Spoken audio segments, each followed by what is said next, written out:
It looked like something constructed in a high school workshop. A metal canister wrapped in a fabric sock, coated with adhesive strong enough to stick to anything it touched. 3 horseshoe magnets bolted to the bottom. A pull ring fuse that gave you 5 seconds between activation and detonation. The entire assembly weighed 3 pounds. British engineers developed it in 1940 as a desperation weapon for the Home Guard. Civilian soldiers expected to fight German panzers with whatever could be manufactured quickly and cheaply. The Americans examined it, refined the design, and designated it the M3 magnetic anti-tank mine. The magnetic component transformed everything. Japanese Type 95 Hago light tanks had conquered the Philippines in 5 months. They rolled through Malaya in 70 days, overwhelming British forces that lacked adequate anti-tank defenses. By early 1942, Imperial Japanese Army mechanized units appeared unstoppable across the Pacific theater. Their tanks weren't the heaviest or the most sophisticated, but they were mobile, reliable, and sufficient against enemies who possessed limited means to destroy them. Then American Marines started slapping magnetic mines onto their hulls. The M3 didn't look dangerous. It looked primitive, almost comical. A sticky bomb that required a soldier to sprint close enough to physically attach it to enemy armor, then run before the 5-second fuse expired. German Tigers wore 100 millimeters of frontal armor. Soviet T-34s carried 45 millimeters of sloped steel. Japanese Type 95s had 12 millimeters on the hull, 6 millimeters on the turret. Thin enough that A50 caliber machine gun could penetrate from 100 yards. Thin enough that 1.12 pounds of plastic explosive, magnetically attached to the exterior, would turn the interior into an overpressure chamber that liquefied organs and ignited ammunition.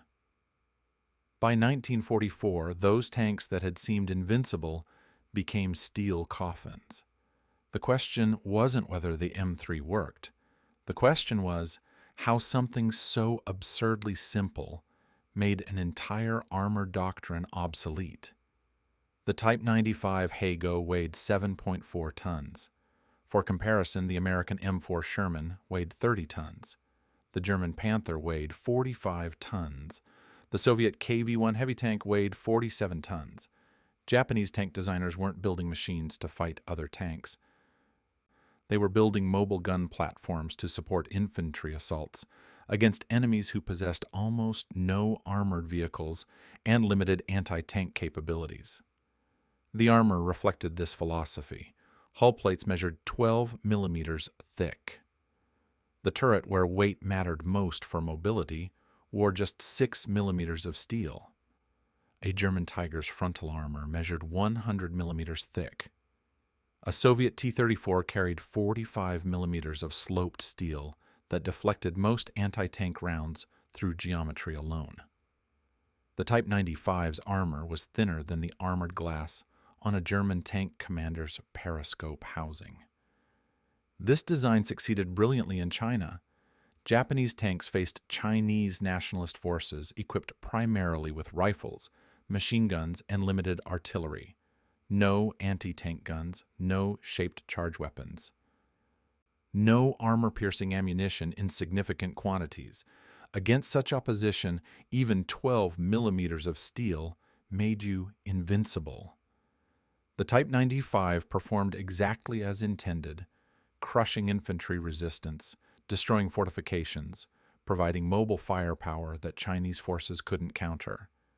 December 1941 proved the concept still worked. Japanese armor rolled through Malaya in 70 days. The Philippines fell in 5 months. British and American forces in those early campaigns lacked adequate anti-tank defenses.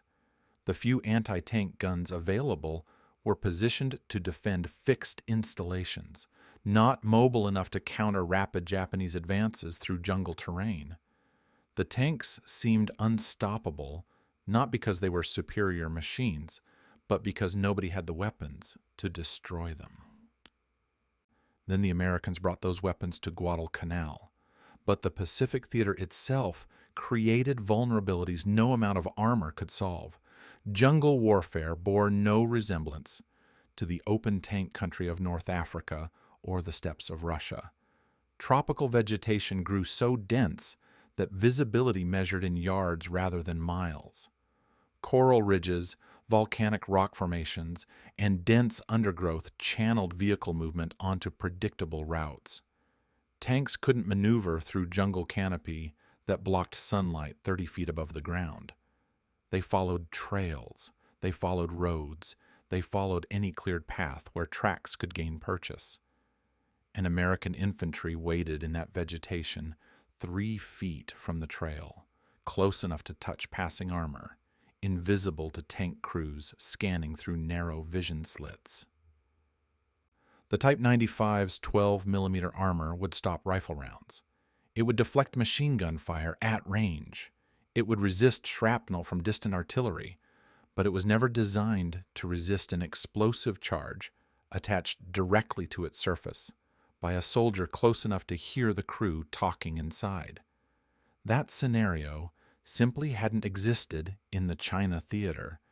It existed everywhere in the Pacific. The M3 magnetic anti-tank mine measured 5 inches in diameter and 3.25 inches high. Total weight, 3 pounds. A soldier could carry 4 of them without significant burden. The cylindrical steel body contained 1.12 pounds of composition C, a malleable plastic explosive that wouldn't detonate from impact, fire, or rough handling. It required a blasting cap and proper fusing to explode. Otherwise, you could drop it, throw it, or store it in tropical heat without risk. 3 horseshoe magnets mounted on the mine's base produced approximately 35 pounds of magnetic force each. Combined pulling strength reached 100 pounds when placed against ferrous metal, enough to hold the mine securely against vertical tank armor, even if the vehicle was moving at speed. The magnets didn't require perfect surface contact. Rust, dirt, even minor surface irregularities didn't prevent adhesion. The fusing mechanism was deliberately simple. A pull ring igniter connected to a 5-second delay fuse. No complicated arming sequence. No safety mechanisms that might fail under stress. Pull the ring, and chemistry did the rest. Flame traveled down the delay column at a fixed rate. 5 seconds until detonation. No more, no less. Marine Corps doctrine trained soldiers on specific attack sequences. Wait in concealment until the tank passes your position. Sprint forward from the dead angle where crew vision is blocked. Slam the mine against the rear hull where armor is thin-nest. The magnets grab with a metallic clunk, audible inside the tank. Dive back into vegetation or behind cover. Count to 5 if you're curious. Most didn't count. Tank crews heard that clunk. They understood what it meant.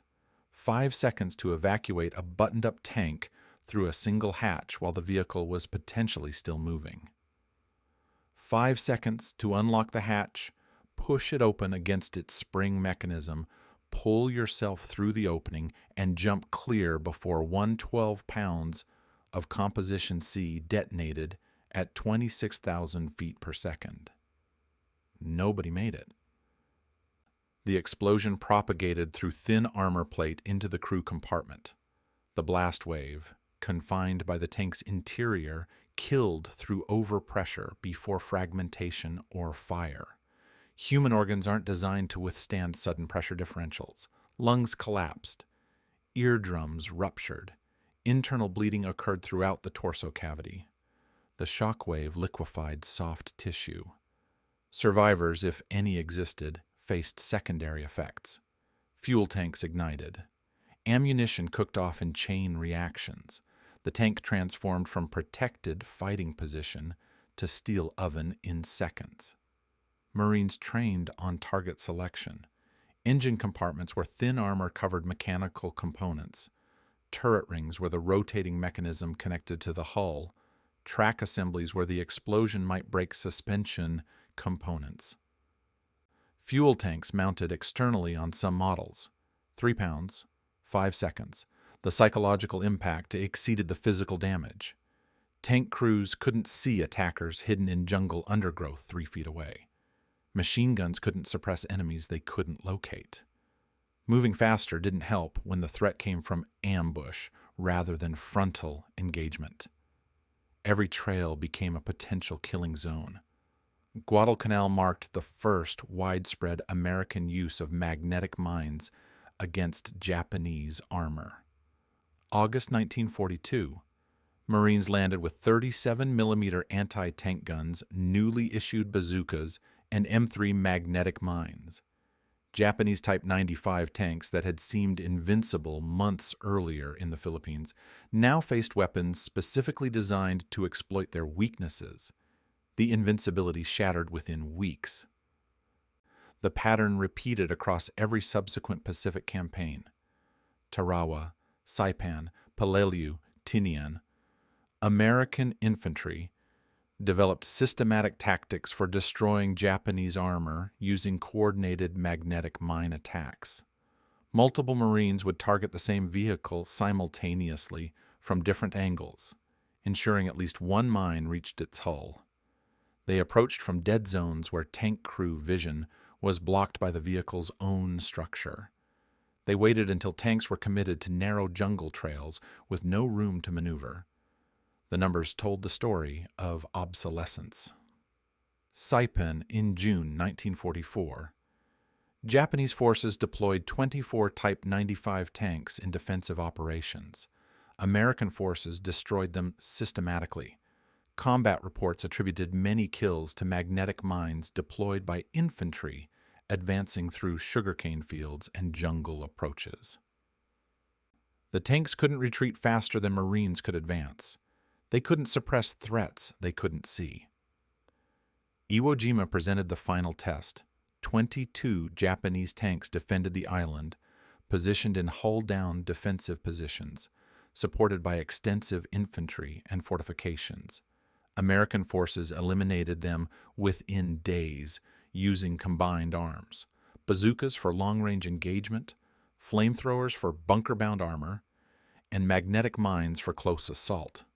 The tanks that survived initial bombardment died when Marines closed to attachment range. American doctrine evolved to treat Japanese tanks not as threats requiring heavy weapons, but as targets for individual soldiers with magnetic mines. Tank hunter became a role any infantryman could fill with minimal training. The weapon democratized anti-tank capability. Japanese engineers attempted countermeasures. They experimented with non-magnetic armor alloys, but wartime Japan lacked the industrial capacity and rare earth materials for widespread implementation. They added concrete layers and sandbag skirts to hull exteriors, creating standoff barriers that prevented mines from reaching steel underneath. This worked partially, but destroyed the Type 95's already limited mobility. A 7-ton tank carrying 2 tons of concrete and sandbags became dangerously underpowered. Tactical changes followed material failures. Japanese commanders shifted armor from offensive to defensive roles. Tanks dug into static positions, used as pillboxes rather than mobile weapons. Crews refused to advance without infantry escort, walking directly alongside their vehicle, Daoshan, negating the speed advantage that made armor valuable. By 1944, the psychological damage was complete. Japanese tankers understood that every advance might end with that metallic clunk, 5 seconds of helpless terror, then death. The armor that was supposed to protect them had become a trap. The mobility that was supposed to save them was useless in jungle terrain where Americans controlled the approaches. Steel coffins on every island.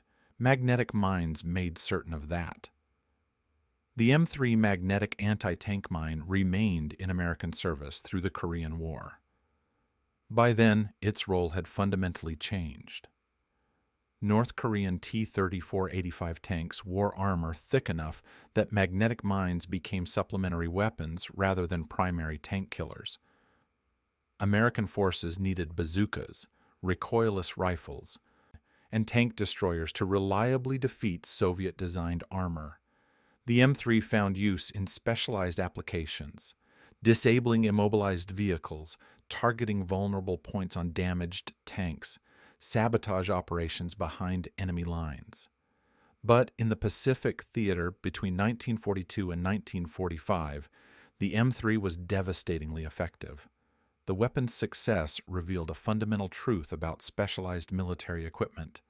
Effectiveness depends entirely on matching design to enemy and environment. The M3 wasn't universally superior. Against thick German armor in European terrain, it saw limited use. American troops facing Tigers and Panthers relied on tank destroyers, air support, and massed artillery. Japanese armor doctrine, designed for the China theater, met its perfect counter in the combination of American magnetic mines and Pacific jungle conditions. Light armor optimized for mobility against enemies lacking anti-tank weapons encountered an enemy with specifically designed anti-armor tools in terrain that eliminated mobility advantages. The philosophical foundation collapsed. British engineers had developed the original sticky bomb concept in 1940 as a desperation measure. Home Guard units expected to face German panzers with whatever could be manufactured quickly using available materials. The Americans refined the British design, added magnets for reliable attachment, standardized production, and discovered the ideal target: paper-thin Japanese armor in close-quarters jungle warfare. The human cost resisted statistical summary. Japanese tank crews trapped inside steel boxes understood they were riding in coffins. That metallic clunk of magnetic attachment, audible through armor plate, signaled 5 seconds of absolute helplessness. Some crews chose to abandon tanks rather than advance through suspected ambush zones. Others died inside their vehicles, killed by overpressure, fire, or ammunition explosions triggered by attached mines. The broader strategic implication reached beyond individual battles. Japanese armor doctrine, which assumed light armor was acceptable when facing enemies with limited anti-tank capabilities, proved fatally flawed once Americans brought adequate anti-armor weapons to the Pacific. Every subsequent Japanese tank design attempted to address this vulnerability, but wartime industrial constraints prevented meaningful improvements. 3 pounds of steel, explosive, and magnets. 5-second fuse. Simple enough that any infantryman could use it effectively after minimal training. Deadly enough to neutralize an entire class of armored vehicles. The M3 didn't just destroy Japanese tanks, it destroyed Japanese confidence in armored warfare doctrine. By 1945, Imperial Japanese Army commanders understood that armor offered no advantage in Pacific Island combat. The weapon that looked like a workshop project proved that sometimes crude effectiveness defeats sophisticated engineering. That metallic clunk, 5 seconds, then silence or fire or screaming. The Americans made certain Japanese tankers never forgot that sound.